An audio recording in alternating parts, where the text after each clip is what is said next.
I will now discuss several key people noted for their role in the history of epidemiology. Some people consider Hippocrates to be the first epidemiologist. Hippocrates was a Greek physician. He wrote a book called On Airs, Waters, Places, where he described epidemics.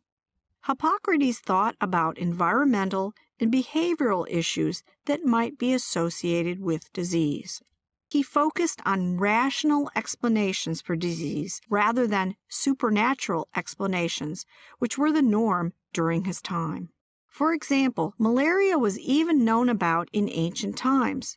Hippocrates described the malarial parasite periodicity and the malarial paroxysm, which is a period of intense chills, followed by a period of intense fever, followed by a period of profuse sweating, followed by exacerbation or flare-up.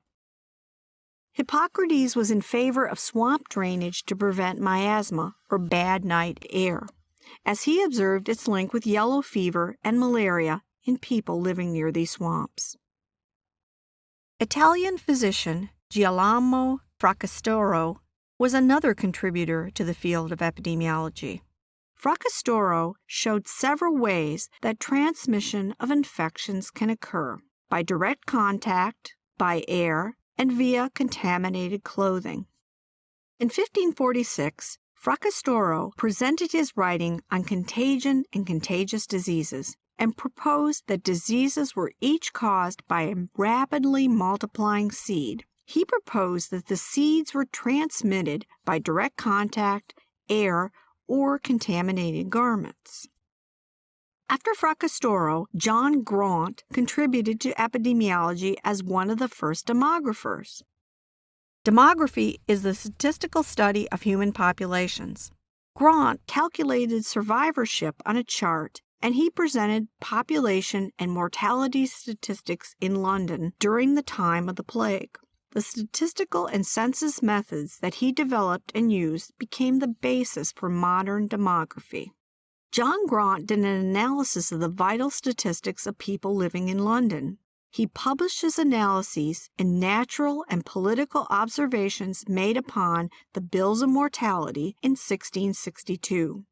This publication was the first estimation of the London population that was statistically based. Now we will talk about James Lind, who was a Scottish physician. Lind was interested in the cause and treatment of scurvy. Sailors in the 16 and 1700s often suffered from scurvy. Lind theorized that citrus fruits could cure scurvy. Scurvy is now known to be caused by a vitamin C deficiency, but back in the time of Lind, vitamins were unknown. It is now known that vitamin C is necessary to maintain healthy connective tissue. In the 1700s, during the circumnavigation of the world by ship, many sailors died, and many of those who died supposedly had scurvy. Lind had the idea that something was lacking in the diet of the ill sailors. Lind chose 12 men from a ship, all with scurvy, and sorted them into 6 pairs. He gave each pair a different supplement to their diet.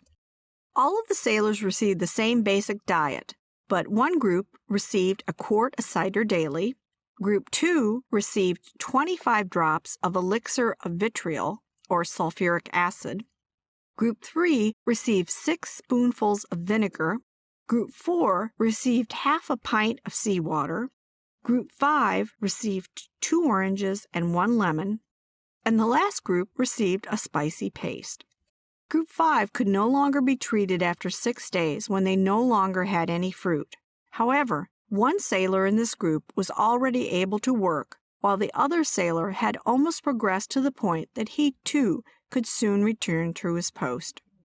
Lind's work was of benefit to the field of preventive medicine, led to improved nutrition, and was a beginning step leading to modern-day clinical trials. Percival Pott was an English surgeon in the 1700s. Pott is considered to be the first person to show that an environmental carcinogen may cause cancer.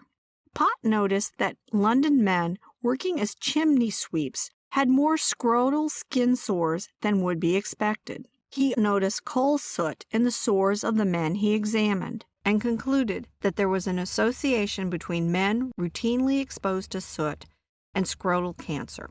Pott's observations were the first time an environmental factor was noted as a cancer-causing agent. Pott's work was the beginning of modern, non-infectious disease epidemiology. William Farr was a 19th century London epidemiologist who is considered one of the founders of modern epidemiology. Farr took statistical data and tested social hypotheses. He also classified causes of death in a way that accounted for broader factors that determine health. Farr demonstrated a relationship between population density and mortality rates. He also mapped deaths, monitored outbreaks, and developed a new categorization system for causes of death. The mortality data system that Farr developed was an antecedent to the International Classification of Diseases system that is used today. In 1849, there was a major outbreak of cholera in London in which 15,000 people died. This image is an extract from Farr's report on mortality from cholera in the 1849 outbreak. It was published in the annual report of the Registrar General for 1854. Farr's report shows a relationship between water sources and cholera, and he even further classified cholera deaths by subdistricts of different elevations. This image shows an excerpt from a table that Farr prepared. Note the deaths of uncertain origin, particularly starvation and scrofula, which is mycobacterial cervical lymphadenitis. At this time, the causes of many health problems were still unknown. Sir Edwin Chadwick studied sanitation issues in the United Kingdom. Chadwick supported the idea that disease was directly related to people's living conditions, and that there was a strong need for both public health and social reform. Chadwick proposed improvements such as fresh, clean water, water closets, which was a room with a flushing toilet in each home, and a sewage carrying system. Chadwick promoted use of special watertight pipes for sewage to reduce drinking water contamination. He thought that improvements in the health of the poor would be good for the nation overall. Chadwick published his ideas in the Sanitary Condition of the Laboring Population in 1842. London physician John Snow is known as the father of modern epidemiology. Snow conducted the first outbreak investigation in London in 1854. Snow showed an increase in patients with cholera symptoms who lived or worked in one district. Snow counted and mapped cases of cholera according to where people lived and worked. He noted that many people who lived on or near Broad Street had died. All had been ill with cholera symptoms.